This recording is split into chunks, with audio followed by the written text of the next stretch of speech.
All right, so this week NASA announced that the Kepler Space Telescope discovered 219 possible planets, and 10 of them may be very similar to Earth. Like there's going to be like a Detroit somewhere out there? Only if they're really lucky. Here to break down what that means, local theoretical astrophysicist Ethan Seigel is here to break it down for us. Dude, last time I saw you, it was like, I think it was my first or second week here. It's been like half a year. Hey man, Great to see you again. Great to see you too. Yeah, absolutely. I like the mustache today. Is it longer than last?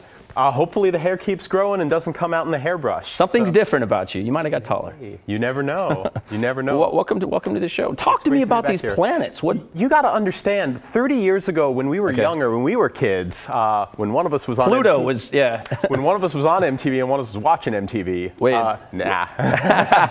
You were on MTV before I was a child. Nah. What happened was we didn't have any planets beyond our solar system, and now we have thousands. And Kepler, the spacecraft that we're talking about, found most of them. What we found is incredible. This new find cements for us what we think we knew, that Earth-sized planets are actually not the most common type in the universe, that these small rocky planets close to stars are actually kind of rare, and the ones that we are finding are around these dwarf stars, around these red dwarf stars. So a planet like Earth around a star like a sun is actually kind of rare in the universe. But Kepler's found some of them, and so we know that the chances for life like Earth, like we have here on Earth, are out there. It's not all of them, it's not most of them, but given how many stars there are in the galaxy, there's millions of them. And what we found is a few more potential possible candidates for life just like our own. Ethan, I got to ask you this: if you had an if NASA came out with some sort of spaceship for you to go and explore on these planets, would you do it? I would absolutely do it. That opportunity, if they said, hey, we can get you to Tau Ceti, it's 10, 11 light years away, and we think there's a planet that could be just like Earth there, who wouldn't want to see? Who wouldn't want to know? At this point, we can build observatories to say we're going to take indirect observations, we're going to try and look for the signals of life, but actual life itself, can you imagine being in orbit around another world that wasn't Earth and seeing the signs of life, maybe seeing cities? Where were you when I was in high school? You made like this so fun to listen to. I was like falling asleep halfway, not through your talk, but when I was in science. And well, you know, we all do our best to try and get what we're excited about out there. You're passionate. Me, when I think about what we didn't know and what we're learning now, how can you not want to know more? How can you not want to explore this? Talk about the solar eclipse that's happening August 21st, and it's going to be here. Would this be your first solar eclipse? This is going to be my first total solar eclipse. Okay. So I've had a partial one and I've had an annular one. I drove down to California for the one we had 5 years ago. But this is going to be the first total solar eclipse over the lower 48 states since 1979. And neither one of us was old enough to see it then. Definitely not. So 1979 was the last one over the continental United States. This one is going to go from coast to coast.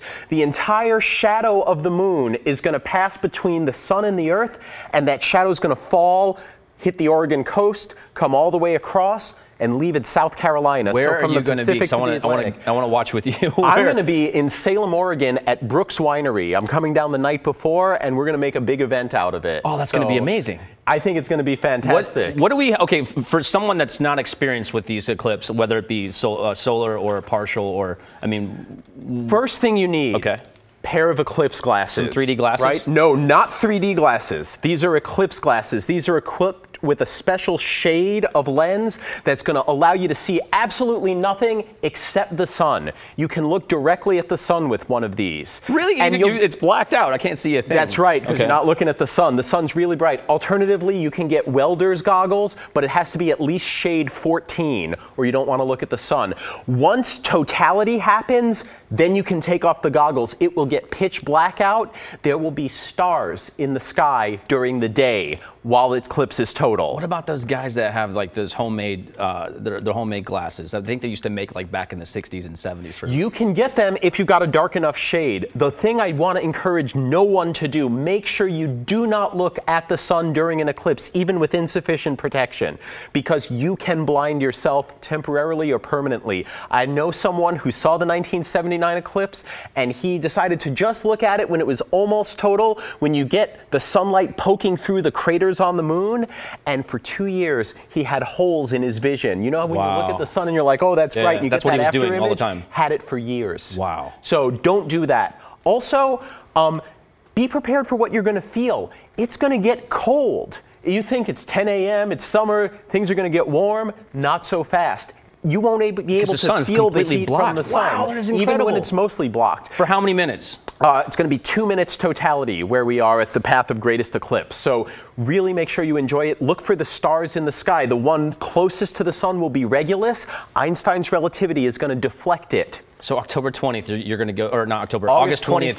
But 21st is the eclipse, but 20th, you're going to go down to Salem. 20th, I'll be Get yourself down there. ready. And I would encourage anyone who wants to drive down and see the eclipse, do not wait till the 21st. The roads are going to be terrible. Get a With jump. that, we'll be right back. Dude, you were awesome. Thanks so much, man. Thanks so much. I really, really appreciate it. Got everything in there that you need.